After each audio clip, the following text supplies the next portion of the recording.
जब संविधान में हमें अधिकार है जिस पर रोक क्यों लगाइए। हाँ, अगर उससे कोई लोक व्यवस्था बिगड़ती हो, कोई कानून व्यवस्था बिगड़ती हो, सामाजिक दुराभाव पैदा हो, बिल्कुल न बनने दीजिए। सच कड़वा होता है और उस कड़वे सच को स्वीकार करने की सामर्थ्य भी होनी चाहिए। लेकिन आपने बोला है, मुझे बहुत अच्छा लगा। एक आजकल बड़ी समस्या, न केवल हिंदू न केवल मुसलमान, हिंदू मंदिर बनाता है, कोई दरखास्त दे देता है तो उसकी जांच पड़ताल इतनी बढ़ जाती है कि नींव भरा करके पड़ा रहता है, कलेक्टर के यहाँ परमिशन नहीं मिलती। यही हाल मस्जिद की है। नई मस्जिद न बने ठीक है, लेकिन अगर पुरानी मस्जिद तोड़ के कोई बना रहा है तो उसको जांच करा लो। आप जांच करा लो, अगर वो मस्जिद रही है तो मस्जिद बनना देना चाहिए। वैसे तो सरकार की नीयत है मस्जिद में मंदिर खोजने की, लेकिन हम लोगों के यहाँ ऐसा नहीं। हम लोगों के यहाँ साफ सुथरा है। इस पे मेरा आपसे अनुरोध है, इस पर भी विचार करिए।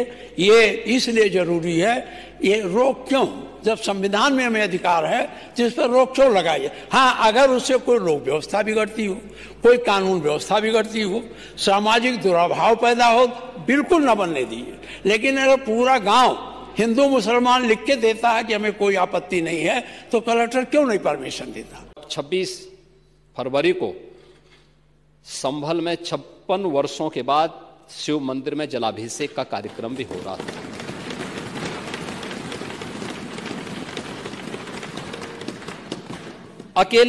अकेले संभल में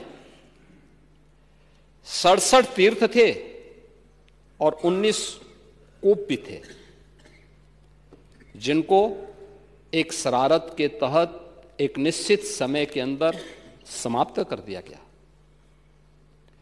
और जिनमें से 68 तीर्थों में से 54 तीर्थों को ढूंढना ये तो हमारी विरासत का हिस्सा है और हमने तो वही किया है। हमने तो वही कहा है कि जो हमारा है वो हमें मिल जाना चाहिए। हम उससे इतर कहीं नहीं जा रहे हैं, उससे इतर कहीं नहीं। और 19 जो कूप हैं उन्हें भी मुक्त कराया गया है। सच कड़वा होता है और उस कड़वे सच को स्वीकार करने की सामर्थ्य भी होनी चाहिए।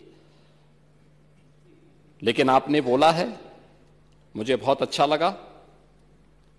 उपचुनाव की भी आपने चर्चा की, लेकिन आपके यहां तो चुनाव के एक्सपर्ट शिवपाल जी हैं।